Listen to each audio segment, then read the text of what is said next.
రానున్న ఎన్నికల్లో ప్రజలు టీడీపీని జనసేన కూటమికి మద్దతు తెలియజేసి చంద్రబాబు నాయుడును ఆశీర్వదించాలని టీడీపీ నేతలు అమీర్ బాబు లక్ష్మీరెడ్డిలు కోరారు.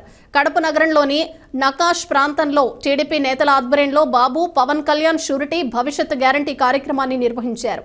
ఈ సందర్భంగా ఆయా నేతలు ఇంటింటికి తిరిగి చంద్రబాబు ప్రకటించిన పథకాలను వివరిస్తూ కరపత్రాలను పంపిణీ చేశారు. భవిష్యత్ గ్యారంటీ కార్యక్రమంలో భాగంగా మా కడప జిల్లాలో నకాష్ లో ఈ రోజు ఈ ముస్లిం మైనారిటీ వాళ్ళు ఉండే ఏరియాలో మేమంతా కూడా ఈ రోజు జనసేన నాయకులు మేము అన్న వాళ్ళము అందరము కూడా కలిసికట్టుగా ఈ రోజు ఈ కార్యక్రమాన్ని నిర్వహిస్తూ ఉన్నాము. ఈ కార్యక్రమం ఎంతో దిగ్విజయంగా జరుగుతూ ఉంది. ఒకసారి మీరు మా వెనకలో ఉన్న జనాన్ని చూస్తే మీకే అర్థమవుతుంది.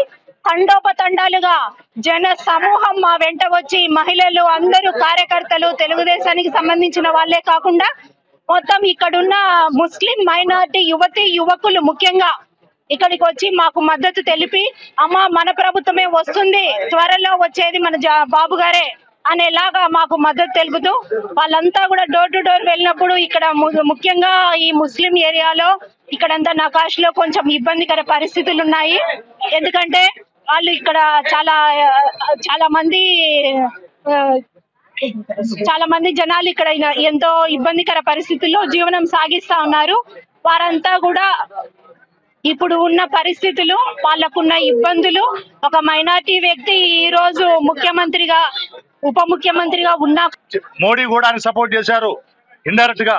అలాగే కేసీఆర్ కూడా సపోర్ట్ చేసి వాళ్ళ యొక్క అన్ని రకాలుగా ప్రజా వ్యతిరేకత అంతో ఎంతో ఉంటే కూడా మూట కట్టుకొని 151 సీట్లతో ఆయన వచ్చాడంటే మన ప్రతిపక్ష ఓటు చీలడంతోనే వచ్చాడు.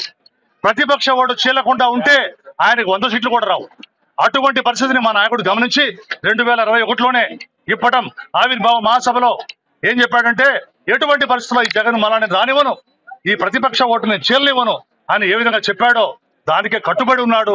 ఇవాళ చంద్రబాబు గారు, పవన్ కళ్యాణ్ గారు ఆ మాట కట్టుబడి ముందు జగన్ గద్దె దింపాలి, ఈ రాష్ట్రాన్ని కాపాడుకోవాలి, మన రాష్ట్ర ప్రజల భవిష్యత్తుని వాళ్ళ బిడ్డల భవిష్యత్తుని కాపాడుకోవాలని ఏ విధంగా మా నాయకుడు మాట ఇచ్చారో ఆ మాట కోసమే ఈ రోజు కూడా అదే విధంగా చంద్రబాబు నాయుడు పవన్ కళ్యాణ్ ముందుకెళ్తున్నారు.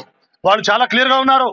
జనసేన టీడీపీ మధ్య చిచ్చు పెట్టడానికి, రకరకాల అపార్థాలు క్రియేట్ చేయడానికి ఈ వైసీపీ సోషల్ మీడియా రకరకాల ఎత్తులు తక్కు టమార గజకర్ణ గోకర్ణాలు మొత్తం ఆడుతోంది.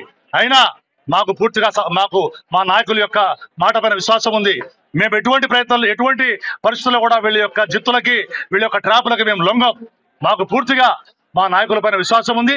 వాళ్ళు ఏం చెప్తే ఆ విధంగా మేము నడుచుకుంటాం. ఇవాళ కడప జిల్లాలో నకాష్లో, ఇక్కడ కడప నగరం నడిబొడ్డులో ఇక్కడ స్పందన ఎట్లా ఉందంటే భూకంపం లాగుంది. ఈ భూకంపం వల్ల కడప జిల్లా మొత్తం కూడా సునామీ లాగా 10కి 10 సీట్లు కూడా కడపలో గెలుస్తామని, అందులో కడప అసెంబ్లీని కూడా విజయ దుందుబి మోగించి జనసేన టీడీపీ పొత్తులో గెలుచుకుంటామని మేము ఛాలెంజ్ చేస్తున్నాం. గెలుస్తాం. నాయకులు, కార్యకర్తలు కూడా అందరూ కూడా ఐకమత్యంతో రాబోయే రోజుల్లో ఈ జన సునామీలో ఈ జగన్మోహన్ రెడ్డి కొట్టుకుపోయేది ఖాయము అని ప్రజలు ఇప్పటికే సమాయత్తం అయిపోయినారు. ఎప్పుడు ఎన్నికలు జరుగుతాదా, ఎప్పుడు ఆయనకు సమాధానం చెప్పాలా జగన్మోహన్ రెడ్డి గారికి అని చెప్పి కాసు కూర్చున్నారు. ఈ రోజు నకాష్ వీధిలో మేము తిరుగుతా ఉంటే ఒక దసరా పండుగ, ఒక తిరునాళ్ళ మాదిరిగా ఒక పండుగ వాతావరణంలో ప్రజలు వచ్చి ముమ్మరగా మమ్మల్ని ఆశీర్వదిస్తున్నారు, నీరాజనాలు పలుకుతున్నారు.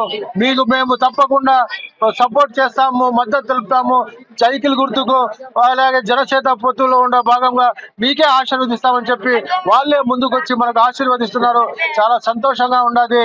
ఈ రాష్ట్రానికి పట్టిన చీడ పీడ దరిద్రము వదిలించుకోవాలంటే కేవలం ఈ రోజు పవన్ కళ్యాణ్, చంద్రబాబు నాయుడు గారి నాయకత్వంలోనే రాబోయే రోజుల్లో ఈ రాష్ట్రంలో అందరి జీవితాల్లో వెలుగులు నింపి నిరుద్యోగులకు వృత్తి కల్పించి, ఉద్యోగ కల్పన కల్పించి, పారిశ్రమలు తీసుకువచ్చి ఈ రాష్ట్రాన్ని కాపాడుకుంటారు.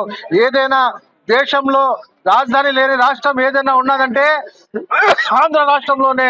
మనకు రాజధాని పేరు కూడా చెప్పుకోలేని దుస్థితిలో ఈ జగన్మోహన్ రెడ్డి గారు ఈ రాష్ట్రాన్ని ఈ విధంగా తయారు చేశారంటే తప్పకుండా